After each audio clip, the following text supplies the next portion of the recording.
एक समय की बात है। नांगलोई नामक गांव में एक ममता नाम की औरत अपने पति और सास के साथ रहा करती थी। एक दिन सास को गुस्सा आता है।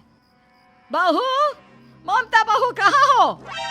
लेकिन सारे दिन की थकी बहू को ऐसी नींद आती है जैसे किसी ने भांग की गोली खिला दी हो। वो तो नहीं उठती। उठकर आ जाता है बेटा। क्या बात है अम्मा, काहे चिल्ला रही हो? अरे सो जाओ ना, सुबह की थकी है बहू। वो सो रही है, जोर से बोलोगी तो नींद खुल जाएगी उसकी। माँ को गुस्सा आ जाता है। फिलहाल तो सो जाती है, लेकिन मन ही मन ढेर सारा जहर बहू के लिए भरा होता है। सुबह बहू चाय बना रही होती है कि सास धीरे से गैस तेज कर देती है, जिससे चाय का बर्तन जल जाता है। और जैसे ही बहू चाय का बर्तन उठाती है, उसका हाथ जल जाता है। मेरा हाथ जल गया।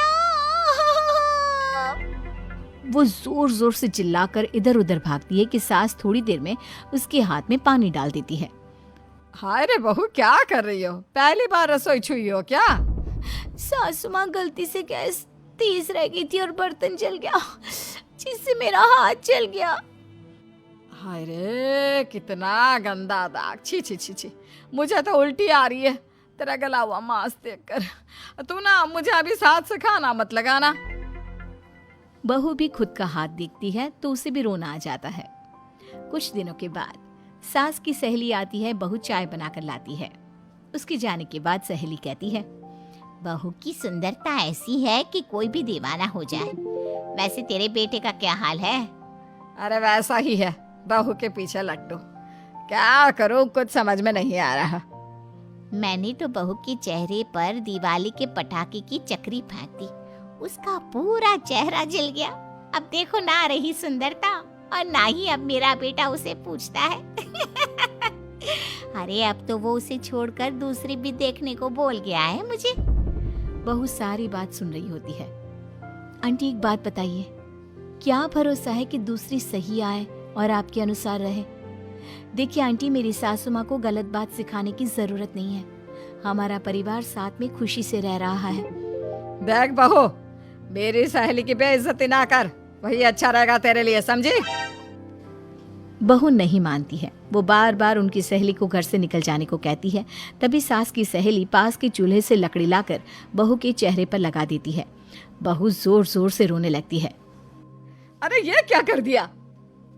मैंने कहाँ किया, ये तो तूने किया। तू ही नहीं चाहती थी कि बहू बेटे के साथ रहे, भला मैं क्यों करूंगी? मैं तो चली, निपटो अब। बहू रो रही होती है, दर्द से चिल्ला रही होती है, लेकिन सास उसे डॉक्टर के पास नहीं ले जाती। तभी पति आता है। क्या हो गया ममता? ये दाग कैसे लगा? तुम कैसे जली? ममता कुछ नहीं कहती, बस दर्द से करा रही होती है। पति माँ की तरफ देखता है। हो ना हो माँ, ये पक्का आपका काम है।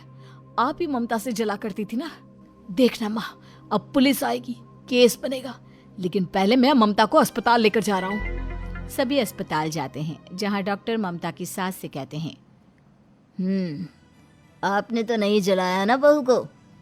अब ममता की सास के तो पसीने छूट रहे होते हैं। वो घबरा कर कहती है, ना ना डॉक्टर साहब, कैसी बात करते हैं? हम क्या जलाएंगे अपनी बहू को? डॉक्टर ममता के पति से पूछते हैं, देखिए, क्योंकि ये ससुराल में जली है तो मामला पुलिस का बनता है, तो आप पहले पुलिस को बुलाइए, तभी इलाज पूरा होगा। सास डर जाती है कि अब तो बच्ची जिंदगी जेल में ही रहना होगा। रहने दीजिए ना, पुलिस को क्यों बुलाना? सारी हंसी खत्म हो जाएगी जब पुलिस के डंडे पड़ेंगे। बहू को जलाना भले ही बहुत आसान हो, लेकिन उसके बाद सारी जिंदगी जेल की हवा खाना। सास डर जाती है। पुलिस आती है। पास लेटी दर्द से करा रही ममता स्टेटमेंट देती है। तो क्या हुआ था? कैसे जली आप? ममता पास खड़ी सास को देखती है। बेटी बताओ, कैसे जल गई तुम? ओए, काका का किरण वाली शाहरुख, चुप, बिल्कुल चुप। सास चुप। सभी इंतजार करते हैं कि ममता क्या बोलेगी। जी, मैं खाना बना रही थी, लकड़ी उड़कर मेरे ऊपर गिर गई और मैं जल गई। सास बहू की बात सुनकर रोने लगती है। देखा माँ, कितनी समझदार है ममता। ये चाहती तो, हाँ बेटा, ये चाहती तो मैं आज जेल में होती, मुझे माफ